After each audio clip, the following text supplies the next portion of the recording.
Do you believe that boneless chicken wings can have bones in them? Are you also a fucking moron? And you might be qualified for the Ohio State Supreme Court, the same court that saw the biggest energy scandal in the history of America and said, yep, we're gonna continue to let First Energy exist.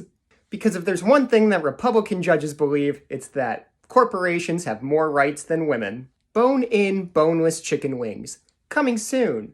Brought to you by the Republicans for Lowering the National Average IQ Super PAC.